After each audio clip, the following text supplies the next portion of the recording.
Shorten Tamil Senior Grade August 2022. Get ready for the dictation. 10 seconds, 5 seconds. Get ready. Start. மாண்புமிகு பேரவை தலைவர் அவர்களே, நடப்பாண்டிற்கான வரவு செலவு திட்ட மதிப்பீடுகளை இந்த பெருமை மிகு பேரவையில் இந்த நேரத்தில் முன் வைத்து எனது உரையை தொடங்க விரும்புகிறேன். கடந்த ஆண்டு வரவு செலவு திட்டத்தை நான் தாக்கல் செய்தபோது பல்வேறு புதிய திட்டங்கள், அறிவிப்புகள், சீர்திருத்தங்கள் ஆகியவற்றை குறிப்பிட்டிருந்தேன். அவற்றில் பெரும்பாலானவை நிறைவேற்றப்பட்டுள்ளன. அந்த மன நிறைவுடன் நான் இந்த ஆண்டிற்கான வரவு செலவு திட்ட மதிப்பீடுகளை இந்த அவையின் முன் வைக்கிறேன். என்னுடைய பொது வாழ்வில் என்றென்றும் எனக்கு ஊக்கமும் ஆக்கமும் அளித்து கலங்கரை விளக்கமாக திகழும் மாண்புமிகு முதலமைச்சர் அவர்களுக்கு முதற்கண் எனது மனமார்ந்த நன்றியை தெரிவித்துக் கொள்கிறேன். இந்த அரசு ஆட்சி பொறுப்பேற்றதிலிருந்து இன்று வரை நிதி மேலாண்மையில் அடைந்துள்ள சாதனைகள் அனைத்துமே மாண்புமிகு முதலமைச்சர் அவர்களின் வழிகாட்டுதலாலும் முழு ஆதரவினாலும் மட்டுமே சாத்தியமானது. மாண்புமிகு முதலமைச்சர் அவர்களின் அறிவுரைக்கிணங்க இன்றைய சூழல்களை மட்டுமே கருத்தில் கொள்ளாமல் தமிழ்நாட்டின் வருங்கால சந்ததியினரின் நலத்தையும் கருத்தில் கொண்டு இந்த அரசு வரவு செலவு திட்டம் தயாரிக்கப்பட்டுள்ளது. கொரோனா பெருந்தொற்றின் முதல் அலை பரவலை காட்டிலும் 5 மடங்கு அதிக வீரியத்துடன் இரண்டாம் அலை பரவி இருந்த நேரத்தில் இந்த அரசு ஆட்சி பொறுப்பேற்றது. அத்தகைய இக்கட்டான சூழ்நிலையிலும் மாண்புமிகு முதலமைச்சர் அவர்கள் பதவியேற்ற முதல் நாளிலேயே 5 தேர்தல் வாக்குறுதிகளை உடனடியாக நிறைவேற்றினார் என்பதை பெருமையுடன் தெரிவித்துக் கொள்கிறேன்.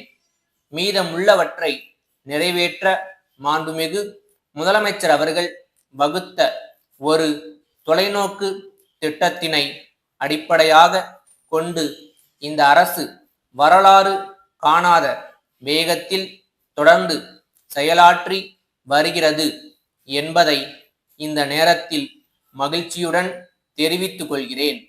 கடந்த ஆண்டு நடைபெற்ற வரவு செலவு திட்ட சட்டமன்ற கூட்டத்தொடரில் பல முக்கியமான அறிவிப்புகளையும் இந்த அரசு வெளியிட்டுள்ளது. இந்த அரசு பதவியேற்ற நாளிலிருந்து பல்வேறு இயற்கை பேரிடர்களை சந்திக்க நேர்ந்தது.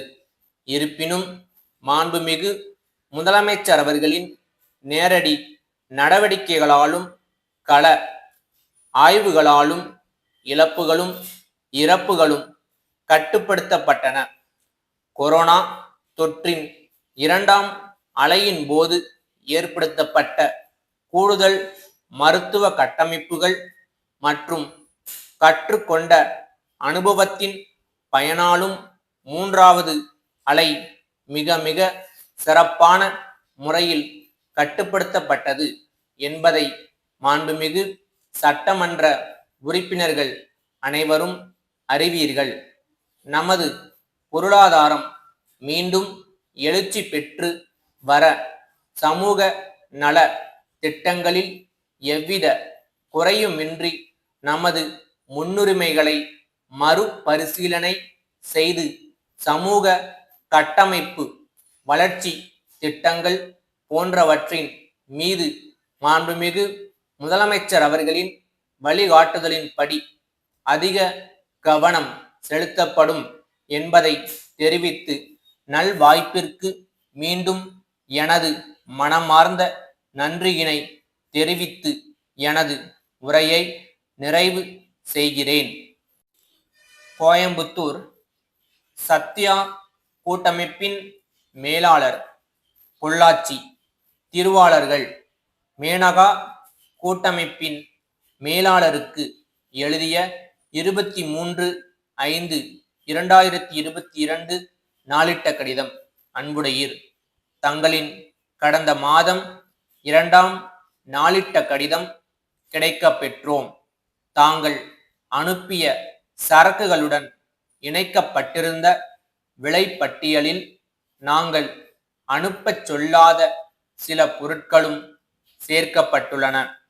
தங்களுடைய விலைப்பட்டியலை கவனித்து பார்க்கும்போது தங்கள் அலுவலகத்தில் தவறுகள் நடந்துள்ளது போல் தெரிகிறது.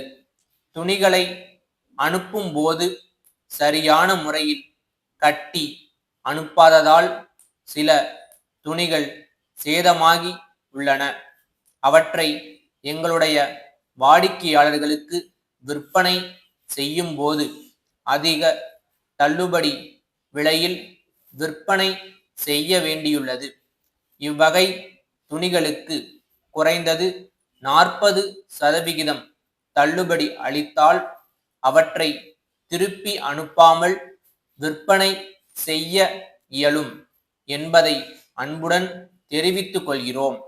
தங்களுடனான நீண்ட கால வணிக தொடர்பின் காரணமாக இந்த ஆலோசனைகளை தங்களுக்கு தெரிவிக்கிறோம்.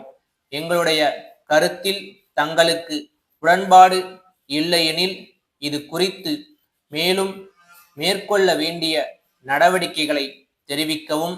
தங்கள் உண்மையுள்ள ஸ்டாப்.